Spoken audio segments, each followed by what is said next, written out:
All right, guys, let's knock out this practice 17, review for test 17. The first question says, list the possible rational zeros of the common rational zero theorem. So I don't know why I said common there. Remember, the way you get the possible rationals is you do the factors of the last number over factors of the first if it's in decreasing order. So I'm going to say plus or minus 1 and 3 because those are the factors of 3. And because the first number is 1, that's all there are. Number 2, the factors of 8 are 1, 2, 4, and 8. This is going to be a doozy. Factors of 12 are 1, 2, 3, 4, 6, and 12. And again, I'm going to put all the factors of 8 over all the factors of 12. So I'm going to put them all over 1 first. 1 over 1, 2 over 1, 4 over 1, 8 over 1. I'm going to put them over 2. 1 over 2, 2 over 2 already have, 4 over 2 already have, 8 over 2 already have. So that helped. Put them over 3 now. 1 over 3, 2 over 3, 4 over 3, 8 over 3. Then you put them over 4. 1 over 4. There you go. 2 over 4 already have. 3 over 4 over 4 already have. 8 over 4 already have. Now go over 6. 1 over 6. Boom. 2 over 6 I have. 4 over 6 I have. 8 over 6 I have. Now I'm putting them all over 12. 1 over 12. 2 over 12 I have. 4 over 12 I have. 8 over 12 I have. There you go. There we have them. Now, when you start number 2, find all the zeros of the polynomial right in factored form. I start the same way. All right, I'm starting with make a list. 1, 2, 3, 4, 6, and 12. What I'm going to do now is I'm going to punch that polynomial in my calculator and see if I can see a 0 at one of those numbers. So I'm going to punch that in real quick. Okay, so it looks like a crossing at -3, so I'm going to try -3 here. And I'm going to go 1. You got to prove it, remember. You have to prove that -3 is actually a 0. So I'm doing synthetic to prove that fact. I'm just working that out here. And it doesn't look good. So let me check that one more time. Sorry about that. Found that mistake. 1 times -3 is -3. So that's going to be a -4 there. -3 times -4 is +12. This is ugly. 4, and that's going to be a -12 there. Perfect. And now what that leaves me with here is an x squared minus 4x plus 4. Now when I get down to x squared, I'm just going to try to solve what's there. So if I factor that, I get x minus 2, x minus 2. So my zeros are 2, which is, by the way, is a double 0, and -3. So there's my 2 solutions there or zeros for that one. Keep going. Let's see, the second part of 2. Going to do the exact same thing here. I'm going to start off making the list. I'm going to have 1 over 1 and 2 over 1, then 1 over 2 and 2 over 2, which I already have. So I'm going to graph it now and see what pops up on my calculator. I guess I got crosses at -1 and also a +1. So let's try -1 first. Try -1. And remember, you always have to prove. So I'm going to see if -1 works. Here, bring down the 2. -1 times 2 is -2. That's going to be -3, +3. Mess it up again. Give me 1 second. And I forgot one thing, which hopefully you won't, and that is to I just need to mark those out. This is a great video so far. Hope you're enjoying all these mistakes. So sorry. But I hope you caught when I did it. But I forgot that there's a 0 where the x squared goes. Good lesson. Learn from my mistakes. Don't have to make your own. Move the 2 down, multiply. That's -2. Add them up, multiply, add them up, multiply, add them up, multiply, boom. Now, I need to find another one. I'm not down to x squared yet, so I'm going to take these numbers, look again at my graph. Looks like it crosses at +1 also. And I'm going to take these numbers that are at the bottom of my last synthetic and multiply. 1 times 2 is 2. 1 times -1 is -1. 2, 2, boom. And that leaves me with the 2x squared minus x plus 2. But what I know about that already is that does not factor. You could try, if I try slide, divide, slide, I would have x squared minus x plus 4. That's how you can tell. There are no factors of 4 that would give you -1. So among the 2 rational answers are -1 and +1. There's only 2 rational zeros. Now tomorrow, I don't think I have this. I actually don't. On your test, it's going to say find all the rational zeros on number 2 and not all the zeros. So that's good enough for number 2. Let's go to 3. All right, so 3, I'm going to make my list first again. So I'm looking at plus or minus 1 over 1 and 2 over 1. So looking at 1 and 2 only. I'm going to punch that in my calculator. Looks like it crosses at -2. So I'm going to try -2 here. Remember, you got to prove it. 1, 4, 3, -2. Bring down the 1, -2, add them up, multiply, add them up, multiply, perfect.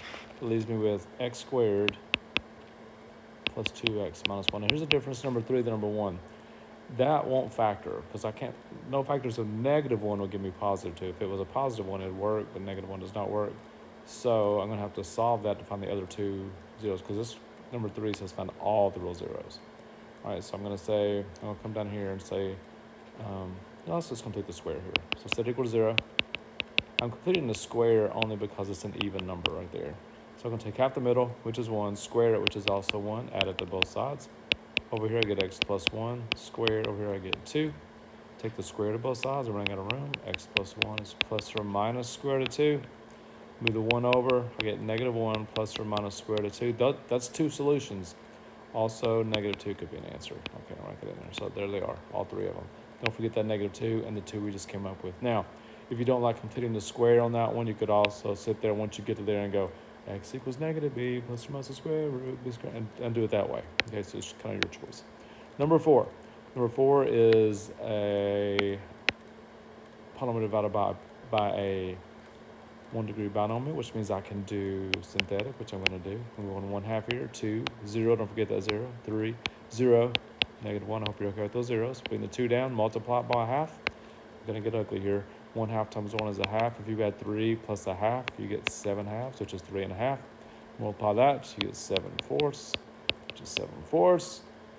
Multiply that, you get 7/8, and you get -1/8 as a remainder. So your final solution here is going to be 2x cubed plus x squared plus 7/2 x plus 7/4, and then the 1/8 is going to go over your x minus 1/2. That's just a really, nice looking problem there. Number 5, show that that's a factor. Now, if that is truly a factor, if x minus 2 is truly a factor, that means if we divide that into here, the remainder is 0. So that's what I got to show. I just got to show that I get remainder 0. So I'm going to put a 2 in my box because it's x minus 2 up here. I got a 1, a 2, a -3, and a -10. And I'm hoping for a 0. Well, I'm just seeing if I get a 0. Well, I'm going to, because it says show that it is a factor. So bring the 1 down, multiply, add, multiply, add, multiply.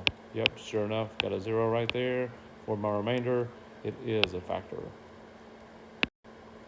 Number 6, divide this one. Again, it's a 1st-degree binomial in the bottom. I can do synthetic, which I'm going to do that every time I can. So I'm putting a -3 in the box because it's x plus 3. 1, don't forget the 0 right there. And 2, bring the 1 down, multiply, add, multiply, add.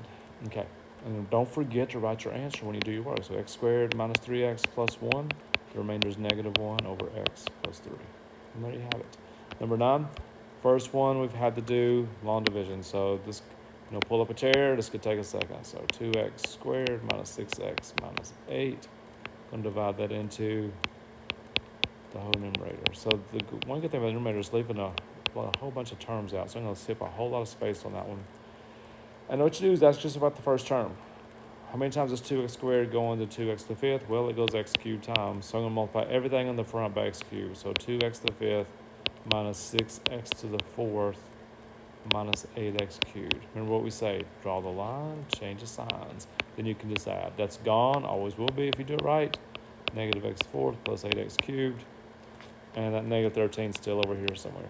So again, look at the first term. What does 2x squared need to become -x to the 4th? It needs a -1/2 x squared. So I'm going to do that times the front.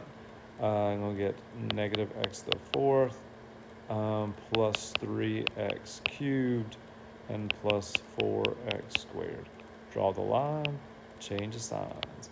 That's gone. 5x cubed minus 4x squared. I'm going to keep on bringing down that -13. I'm going to need it in a minute. 2x squared, how many times is it going to, oh my gosh, into 5x cubed. This is a great problem. I wonder where I found this one. Oh, it goes 5/2 x times. So I'm multiplying everything out there times 5/2, which is awesome. So I'm going to get 5x cubed, which is not a surprise. 5/2 times 6. 2 times 2 is 6 3 times. 2 times 5 is 15. It would be -15x squared. And then 5/2 times 8. 2 goes into 8 4 times. 4 times 5 is 20. So I'm going to get -20 x. This is awesome. Draw the line, change the signs. That's gone. I'm getting 11x squared plus 20x. Now I can bring down the minus 13. And I got to get that 2 to go into 11, which of course is going to be 11. That's not very good. It's going to be 11 halves. So if I do 2 times 11 halves, I get 11x squared. 11 halves times 6. 2 goes into 6 3 times. 3 times 11 is 33, so it's going to be negative 33x. 2 goes into 8 4 times. 4 times 11 is 44, so I'm going to get minus 44. Then I'm going to draw the line, change the signs. Boom, that's gone. It's going to be 53x plus 31. So my final answer, x cubed minus 1/2 x squared plus 5 halves x plus 11 halves plus my remainder is going to go over my original divisor, which is 2x squared minus 6x minus 8. Wow. Number 8. Use synthetic division and remainder theorem to evaluate. Now this one says basically what is the value of this function when c is 11? Basically plugging 11 in there. But it says to do it synthetically in remainder. That's the hint. Synthetic and remainder means your answer is the remainder. So I'm going to put 11 in the box. Not a negative 11, but 11. 2, no, there's no exponents missing this time, so you don't need any zeros up here. Bring the 2 down. 11 times 2 is 22. That's 1. 1 times 11, that's 20. 11 times 20 is 220, which gives me 20 from our remainder, which means if you were to plug 11 in, P of 11, you would get 20. And there you have it. Number 9, write the function in standard form, state the max or min, value domain, and range. No biggie here. So first you got to write the thing in standard form, which is going to be takes 2 steps every time. Pull out the 2, that leaves x squared plus 3x, but don't pull out the 7, remember. Going to complete the square. Half of 3 is 3 halves. If you square 3 halves, you get 9/4. Looks like 9/4, but it's really 9/4 times 2, which is 9 halves. So I'm going to put a negative 9 halves out here. Come on now. There we go. So standard form, the first answer is going to be x plus 3 halves. Remember, whatever the half was goes inside. Negative 7 is really negative 14 halves. Minus 9 halves is negative 23 halves. So there's standard form. The max or min. Now this one opens up because it's a positive 2, so it means it has a min. Remember, the min is the y value of the vertex, so the min is 23 halves. Domain on all of these is all reals because it's a parabola. The range is going to be from the min to forever, so it goes from the minimum value up to infinity. Number 10, sketch a graph of this thing. Remember, this is a rough sketch, so factor it first. Take out an x squared, which leaves x squared minus 3x plus 2. Keep on going. X squared, that's going to be x minus 2, x minus 1, which means it has a 0 at 0, at 2, and at 1. These are really close together. Now, because it's x to the 4th, that means it's even, and it's even positive, which means both ends go up. That x is squared, so it's going to bounce off the 0, so it's going to come down, bounce off the 0, go through that one, and like something similar to that. And again, we're not worried yet about how far up we're going here, how far down we're going. We're just drawing a rough sketch of the zeros and the end behavior. And then number 11, the last one, describe the end behavior. When you start describing end behavior, we always start with as x goes left and as x goes right.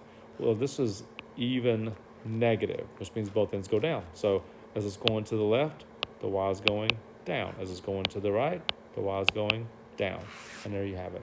Hope that helps. Sorry for the couple of mistakes there. I'm out of practice. Gosh, I'm actually recording this on our snow day Monday, which we've been out for a week and a half or something like that, something crazy. So I guess I'm out of practice. So sorry about the mistakes. Hope it helps. See you tomorrow.